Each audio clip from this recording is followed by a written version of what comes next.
Hey guys, my name is Chen and welcome to Team 3's presentation. The core question is, should business be held responsible for implementing practices to protect the environment?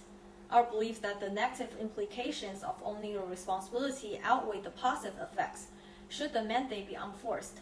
Allow us to start with a quote. The one and only social responsibility of cooperation is to increase profits within the rule of the game.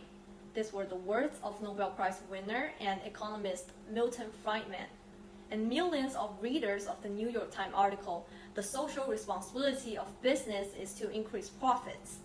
In the spirit of transparency, let's start with the upside of business taking responsibility for protecting the environment. When businesses incorporate environmental measures in their processes, it creates a positive public image that then translates to a better development prospects and profit.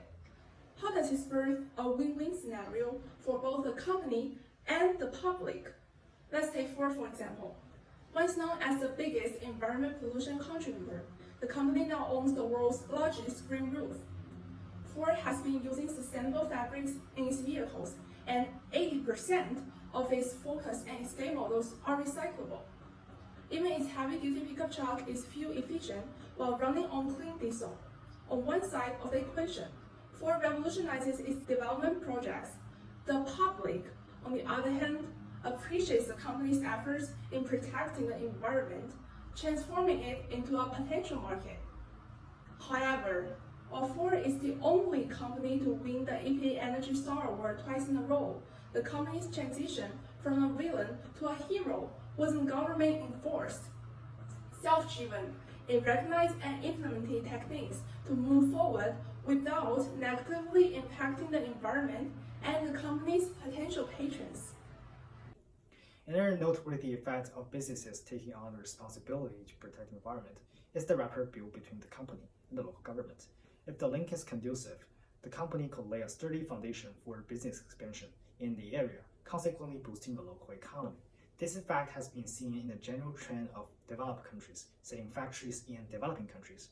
Without managing these companies, however, they have been motivated to profit from their developing country operations by leveraging sustainable development practices as well as low-cost resources like manpower and source materials. Now that we presented the same advantages of mandating business to practice environment-friendly business procedures, let me support our perspective that business have no intrinsic obligations to preserve the environment.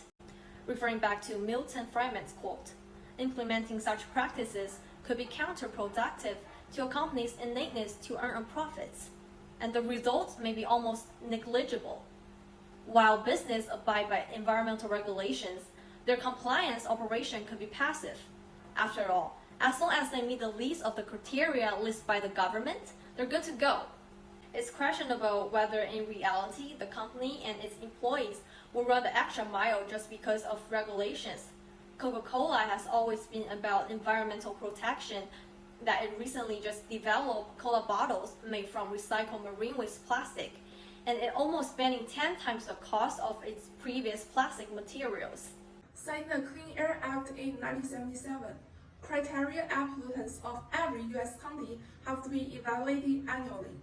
When the county fails, it risks losing municipal funding and must submit periodic comprehensive plans until it reaches compliance. To rectify this, local governments mandate businesses to spend time and cost to comply with emission reduction. Once again, the cost slices off a business's profit margin, rallying against its goal to make a profit.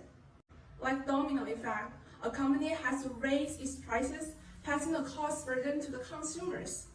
Another external win brought about by U.S. environmental policies was on employment.